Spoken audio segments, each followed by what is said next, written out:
porte-avions Foch, qui croise en pleine Méditerranée, compte 2 prisonniers involontaires, Tanguy et La Verdure, qui ont été recueillis à bord à la suite d'un amérissage forcé survenu au cours de grandes manœuvres aéronavales. Ils ont heureusement trouvé en la personne du lieutenant de vaisseau Guilloux le plus sympathique des geôliers.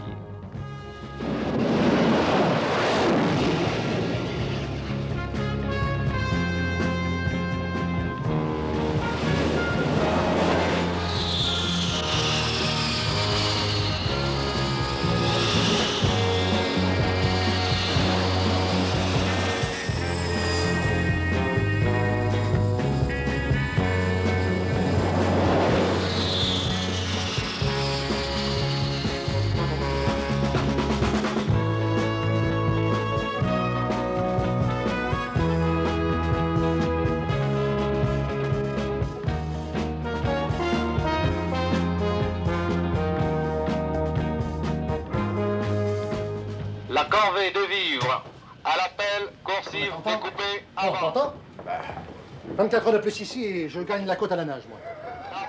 Non, je sais pas si t'es au courant, mais il y a quelques nautiques ici à la côte. Oh, mais c'est pas terrible. Je te jure que c'est pas terrible. J'ai consulté la carte. 48 heures de brasse, c'est tout. La brasse coulée. Je crois que tu peux emmener ta musette et ton cachot. Tu comprends pas? Hein? Non, figure-toi. J'estime que 48 heures de brasse, ça vaut une nuit avec Denise, c'est tout. Exercice, alarme, Tu vois, incendie. moi, je préférerais me flinguer tout de suite. Tu l'entends, lui, la journée. L'activité principale de la journée est orientée vers l'attaque d'une force navale qui transite de la métropole vers l'Afrique. Les alizés ont été catapultés ce matin, de nuit, pour rechercher cette force. Nous devons être catapultés quand ils auront trouvé cette force. Depuis ce matin, les avions de l'armée de l'air exécutent des tirs avec engins dans ce secteur. Des tirs réels. Oui, je sais, ça fait 10 jours qu'on nous prévient. Effectivement, des notames ont été diffusés partout pour signaler que durant 48 heures, tout survol de cette zone et de ses abords était interdit et qu'il y avait danger de mort. Si ce sont des aviateurs qui tirent... Oui, ben les aviateurs, ils vous donneront des leçons. Les Oh, rameurs. vous n'allez pas recommencer, non? Oh, ça va, ouais. Un peu de calme, messieurs. Oh. Guillaume, votre mission sera de patrouiller autour de cette zone interdite. Fais gaffe, tu pourrais prendre du plomb dans les fesses, toi. Pas de danger puisque tu restes là. Ouvrez l'œil, Guillaume. Dans des coups pareils, il y a toujours l'inévitable Rafio Kalmouk qui ne sait rien, qui n'a rien vu, qui n'a rien entendu. Oui, commandant, Méfiez-vous. bonjour à les chiens de berger. Une grosse tête, va.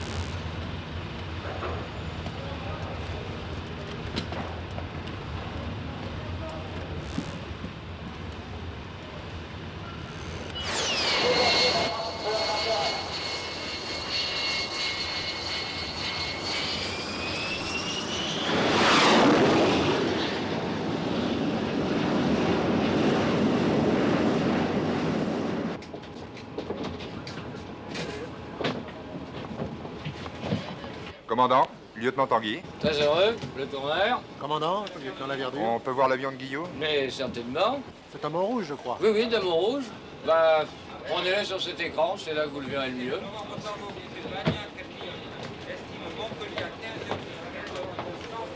Dites-moi, Damo Rouge, il est où? Ah, le voilà. Il longe la zone interdite. Lieutenant, où se trouve la chasse? Dans le 150 à 50 nautiques. Qu'est-ce que c'est que cet écho en pénétration dans la zone interdite? Ah, d'où il sort celui-là? Il était pas là il y a 30 secondes? Non, ça c'est rien, c'est un parasite. Ah, sûrement pas. Il se déplace. C'est un zinc qui volait à basse altitude et qui vient de monter. C'est sûrement pas un des nôtres. Il ne suit pas les procédures réglementaires. Interrogez-le à l'identificateur électronique. Marqueur, portez-le dans le 300 pour 78 nautiques. Ah, je vois rien, là. Aucune réponse, commandant. Ce n'est pas un ami. Les instructions sont formelles. Tous les nôtres doivent avoir leur identificateur en route en permanence. Enfin, qu'est-ce que c'est que ce zouave? Mais non, c'est rien. Lebrun, appelez-le sur la fréquence de tir. Il est en train d'entrer dans la zone interdite. Ici, porte-avions Foch. Ici, porte-avions Foch. Marqueur, l'avion inconnu dans le 230 pour 90 nautiques. Et se trouvant actuellement à 40 nautiques dans le sud-sud-ouest de Planier. Vous venez de pénétrer dans une zone interdite où s'effectuent des tirs. Virez immédiatement de 180 degrés par la droite et faites-nous connaître votre indicatif international. L'avion inconnu dans le 200 pour 70 nautiques. Avion inconnu du Foch, avion inconnu Est-ce que vous avez le contact? Aucune réponse, commandant. Bien. Contactez le PC à terre. Qu'il fasse interrompre les tirs. Est-ce que vous avez cet abruti à l'altimétrie? Pas d'écho à l'altimétrie, commandant. Il approche du secteur critique. Il va couper en plein l'axe de tir des engins. Bon. Caron, contactez Guillou. Ordre d'intercepter l'avion inconnu. Bien compris. Dame rouge de Cachalot. Par la gauche, venir de 90 degrés jusqu'au 282,80. Cachalot de Dame Rouge, bien reçu. En pénétration dans la zone interdite.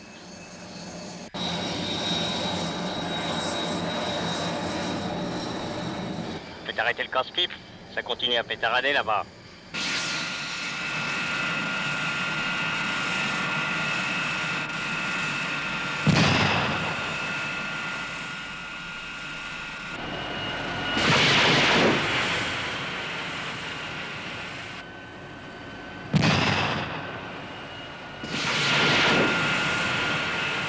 Je n'arrive pas à établir le contact avec le PC de tir, commandant. Il y a un tas de bavards qui encombrent la fréquence. Bien. Caron, appelez Guillou. Arrêtez l'interception. Je ne veux pas le faire descendre à cause d'un AVC. Dame rouge de Cachalot, vous stoppez l'interception. L'écho de l'avion inconnu vient de disparaître. Quoi? Voici sa dernière position. Toujours rien à l'altimétrie? Négatif, commandant, je n'ai toujours pas d'écho. Ça y est, il s'est fait descendre. J'ai bien peur que oui. Enfin, ça tient pas debout. Un avion qui effectue un tir est contrôlé par nos radars. Il a dû se produire, un de ces macouilles. Chose d'épouvantable. J'ai enfin le contact avec le PC de tir. Ils arrêtent le feu. Bien. Caron, rappelez Guillaume. Laissez tomber l'interception, qui entame une recherche à la vue et au radar sur une épave éventuelle. Position dans notre 180 pour 50 nautiques.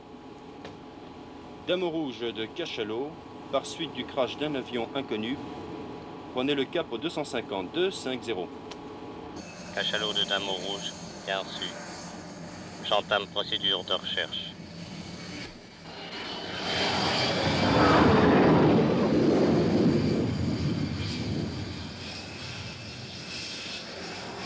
Garnier, appelez le centre de contrôle aérien, demandez si personne n'est porté manquant. Bien, commandant. Civil ou militaire. Cachalot de Dame Rouge. J'orbite au-dessus du point indiqué. Rien à signaler. Aucun débris. Je suis à court de carburant. Je prends mon cap retour. À vous. C'est bizarre. Guillou s'est porté tout de suite sur les lieux. Il aurait dû au moins apercevoir quelques débris, non?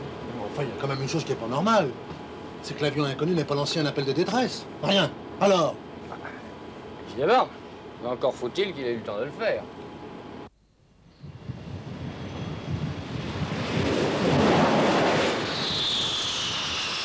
Passerelle de CI, bien reçu. Bonjour, commandant. Salut, Guillaume. Il y a du nouveau? Bah, plutôt, oui. On est sans nouvelles d'un charter islandais qui aurait dû se poser à Nice il y a 3 quarts d'heure. Hein. Oui. Il a pu prendre du retard. Ça fait plus d'une heure qu'aucune station de liaison radio avec lui. Moi, j'y comprends plus rien. Il devait quand même être averti de l'existence de la zone rouge. Hein? Bien sûr, il y a eu un otame. Le pilote a pu faire une erreur de navigation. Et il y avait des passagers? Ah oui, il était plein. C'était un spécial fouetté par un groupe de touristes pour le carnaval. Tu parles d'un carnaval? Bon, j'ai descends en salle d'alerte, vous venez? Oui. Merci, commandant. Salut. Non mais vous avez vu les gars? Pas possible une affaire comme ça. Ah, bah, si. Oui, on a très peu de détails encore. Ouais, salut. Salut les gars. Salut. Eh ben, dites donc. Faut pas être futé pour se glisser dans une zone de tir interdite partout depuis plusieurs jours. Oui, mais il est bien parti d'un aérodrome officiel, ce zingue. Il a dû déposer un plan de vol régulier. Ce que je ne comprends pas, c'est qu'il n'ait pas répondu aux sommations de notre centrale impôt. Il a pu ne pas l'entendre, hein. Remarquez, il y a des pilotes étrangers qui comprennent pas le français, ça. L'appel a été répété en anglais. En attendant, mes enfants, c'est du gagné, hein. Oui, T'as beau carton. Je préfère pas être dans la peau du gars qui a tiré. C'est une vraie paume. Il a dû s'apercevoir qu'il y avait quelque chose devant lui. Il a sûrement pas tiré à vue. Il a dû lancer un engin à distance maximum. Il avait un radar de tir, non? Oui, mais réglé pour un certain niveau. Pas forcément celui du charter. De toute manière, le tireur pouvait se sentir en parfaite sécurité, puisque le ciel lui était réservé. Foucault, ce n'est pas un marin. Qu'est-ce que ça veut dire? Pas un marin. Qu'est-ce que ça veut dire? Laisse-moi, hein. Bah quoi? C'est bien l'armée de l'air qui effectuait des tirs engins à ce moment-là. C'est ça, c'est ça. Alors vous allez nous faire croire à tout le monde que c'est un de nos avions qui a canardé l'avion islandais. Et qui voulez-vous que ce soit? Et rien de prouvé, Valé. D'accord, on peut accuser personne avec certitude. Dommage, hein. Calme-toi. Laisse-moi. Oui, mais calme-toi. Retiens-moi, mais laisse-moi. Dommage, hein. Dommage, hein. Eh oui. Partout, vous allez chanter qu'on est des assassins. Eh bien, je ne laisserai jamais insulter la chasse. Vous m'entendez? Surtout par des gars qu'on sait même pas si c'est des poissons ou des oiseaux. Soyez rassurés, bonne nouvelle. Le charter islandais disparu est retrouvé, intact. Il était en panne radio avec des ennuis moteurs. Le pilote a dû se dérouter pour se poser sur un terrain d'aéroclub. Mais alors, quel est l'avion qui a été abattu? Apparemment aucun. Le contrôle aérien a fait procéder à une enquête minutieuse. Aucun avion n'est porté manquant nulle part. Mais le Pacha veut en avoir le cœur net. Les tirs ont été interrompus et les alizés vont décoller pour explorer systématiquement la zone rouge. Nous ne reprendrons les exercices qu'après. D'ailleurs, nous en reparlerons demain au briefing. Pourtant, j'ai pas rêvé, quoi. Le scope radar. Le radar a parfois les hallucinations. Remarquez, les gars, hein, faut pas vous fâcher, mais vous avez intérêt à nettoyer vos radars. Il y a des crottes de mouches dedans, hein.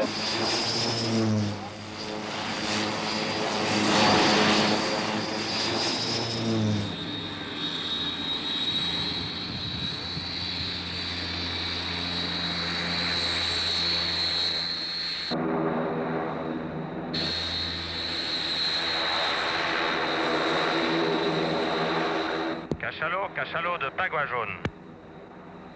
Pingouin jaune, oui, on vient de repérer une tache d'huile en surface.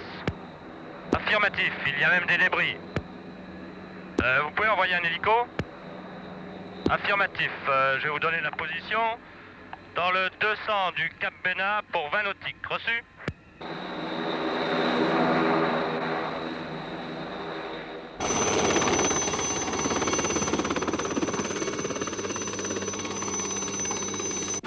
Oui, l'avion a dû tomber il y a 2 heures à peine. Hein. Oui, d'ailleurs, le commandant a modifié notre route. Nous nous dirigeons vers le point où l'hélicoptère a repêché ses débris. Mais enfin, c'est fantastique cet avion fantôme. Aucun avion n'est porté disparu. Il s'agit peut-être d'un avion ayant décollé d'un terrain privé sans faire enregistrer son plan de vol. En tout cas, ça va vous permettre de regagner la Terre plutôt que prévu. Alors à tout à l'heure pour un pot d'adieu. Ok, mon commandant. Non, mais ce que vous venez de dire, c'est vrai? Bah oui, jusqu'à maintenant, nous étions beaucoup trop au large pour vous faire déposer par hélicoptère. Mais là, nous nous rapprochons de la côte. Ça change le problème. Ah, chouette alors. Alors ça, c'est formidable. Ça sera la terre. Décollage d'hélicoptère dans 8 minutes. Et pour vous? C'est curieux, ça me fait quelque chose de m'en aller, oui. C'est vrai. Je commençais à m'y faire, moi, ici. Alors, Guillaume, ça a l'air de vous tracasser, cette histoire d'avion fantôme, hein? Moi, à mon avis, vous perdez votre temps. On n'en saura pas plus. Ou bien l'avion s'est désintégré en vol, ou bien il a coulé à pic. Et l'épave se trouve à 200 ou 300 mètres de fond. Bizarre, quand même. Cette flaque de carburant était à 15 nautiques, au moins, du point où l'avion a été perdu par nos radars. Dites donc, Guillaume, vous avez quelque chose derrière la tête, vous? Exact. Admettons que l'avion ait bien été touché par une rafale ou par un engin quelconque. Bon. Il a pu ne pas tomber tout de suite et continuer à voler encore quelques temps tout en perdant d'altitude. Oui, alors selon votre hypothèse, oui, bien sûr, oui. L'avion aurait pu échapper au radar en volant à ras de l'eau et sous les faisceaux de balayage. Mais enfin, il aurait lancé des appels. Il aurait demandé du secours. L'équipage n'avait peut-être aucune envie d'être identifié et d'avoir à fournir des explications sur son curieux comportement. Je m'excuse, mais il y a quelque chose qui me tracasse là-dedans. Comment expliquez-vous les 15 nautiques qui séparent le point de disparition de l'avion de l'endroit où on a retrouvé les débris? Tenez, pour moi, l'avion à difficulté a dû suivre à peu près ce trajet. Il a pu se traîner aux abords immédiats de la côte et tomber en eau peu profonde, on pourrait le repérer. D'accord, mais la flaque de carburant? Dans mon hypothèse, elle aurait pu dériver depuis la côte. Ça colle avec le sens des vents et des courants.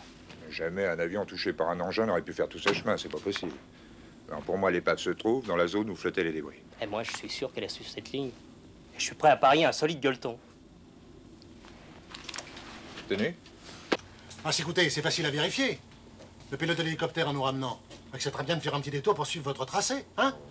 Décollage d'hélicoptère dans 3 minutes. Il est temps, c'est pour vous.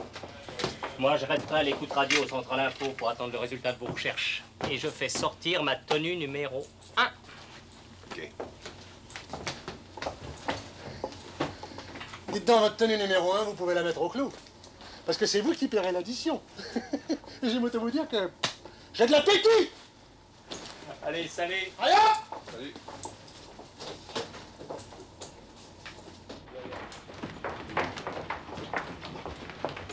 Pour exercice, alarme, incendie.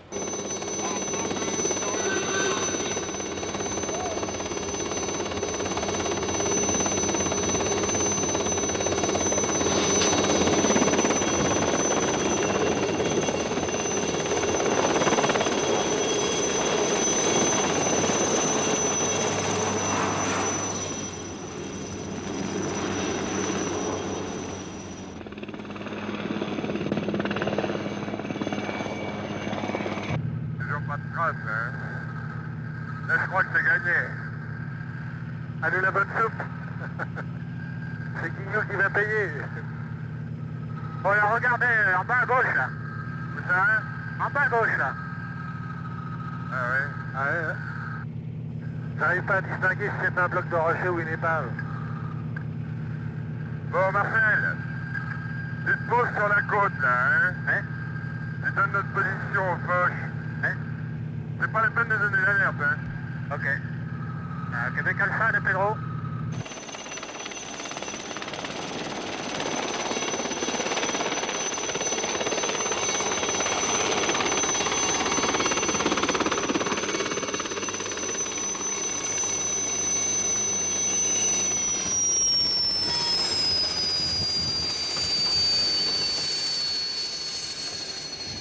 Oh!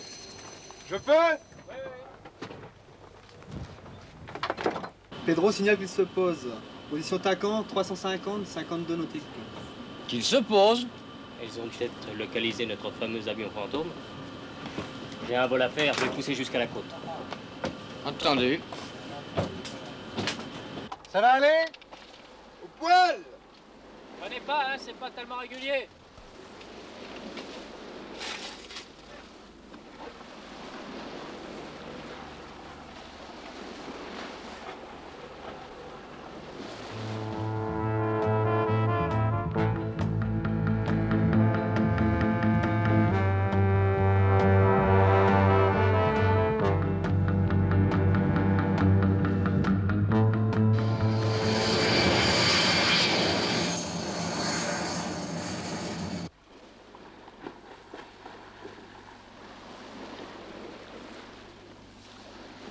Bon les gars, c'est bien l'épave.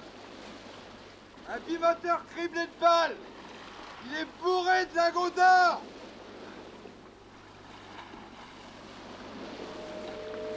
Oh! Ernest!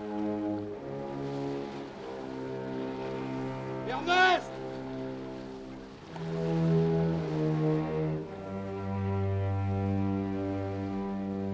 Oh Ernest!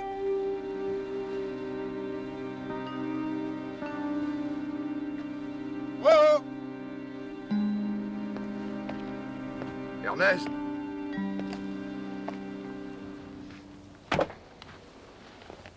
Bouge pas. Touche à rien.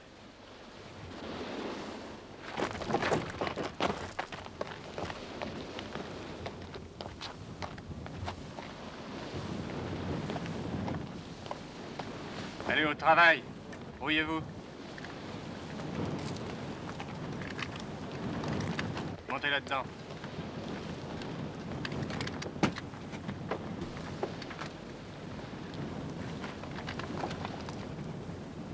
C'est à vous l'épave, là? Ta gueule. Ah bon.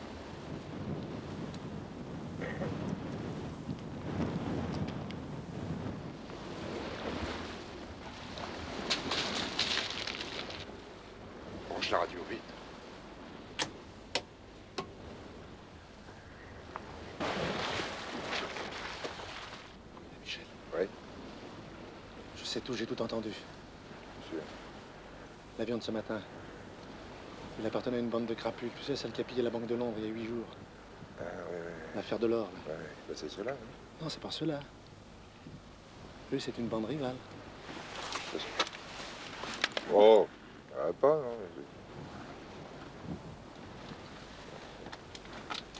Voilà. Alors, la bande de ce matin, elle a embarqué son or sur un avion privé qui quittait l'Angleterre. Ouais, Puis eux, ils l'ont poursuivi sur un avion pirate. Tu comprends? Ils sont entrés dans notre zone interdite. Ils ont rasé l'eau pour éviter les radars. Je vous ai déjà dit de vous taire, compris? Oui, monsieur. Oui, oui. Voilà. Alors, ils ont poursuivi l'autre dans la bande, dans la zone interdite. Ils l'ont descendu et c'est pour ça que tu les vois récupérer l'or.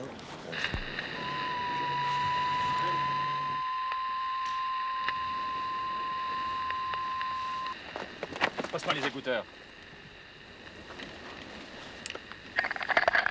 Dame rouge à Pedro, ici Guillou, passez-moi Tanguy. Qui est Tanguy? C'est moi. Parle à ce Guillou. Dis que tout va bien. Vous prenez cap retour. Qu'est-ce que tu fais là? Il faut bien qu'il entende. Guillaume? Oui, Tanguy, oui. Oui, nous sommes posés à l'endroit indiqué, rien à signaler. Vous avez gagné votre gueuleton. Qu'est-ce que c'est que cette histoire de gueuleton? Ah, c'est une vieille plaisanterie entre nous. Si j'avais rien dit, il serait douté de quelque chose. Voilà, c'était pour... Cachalot de Dame Rouge. Pedro a retrouvé l'épave au point indiqué. Mais il se passe quelque chose. Alertez immédiatement les commandos de Saint-Mandrier.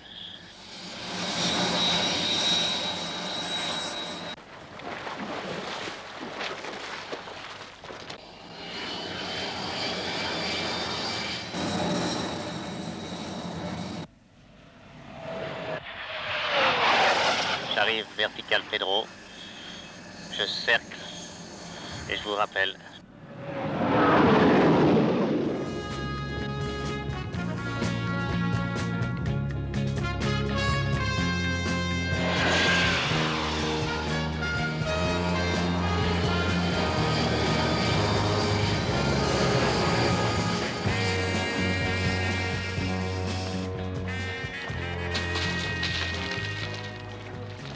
Hey, les chevaux!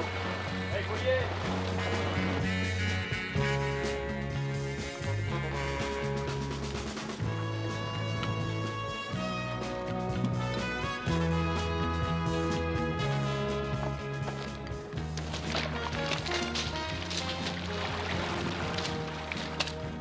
On n'a pas vu ce qu'il leur prend. Ah, dis donc, je ne les croyais pas si terribles. Regarde derrière.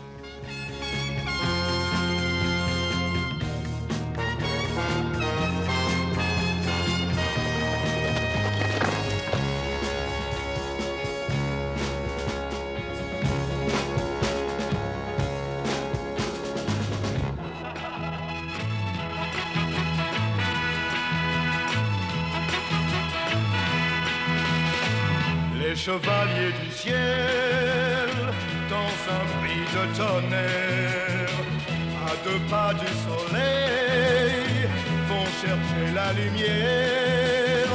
Moitié ange et moitié démon, mauvaise tête mais gentil garçon. Ils ne savent ni le bien ni le mal, car ils ne pensent qu'à leur idéal. Et si l'amour vient à passer, c'est l'amitié qui gagne toujours. Les chevaliers du ciel parfois pensent à ce jour où ils verront leurs ailes se plier pour toujours. Courageux malgré leur détresse, ils auront l'éternelle jeunesse. La jeunesse qui n'appartient qu'à ceux qui regardent le ciel dans les yeux.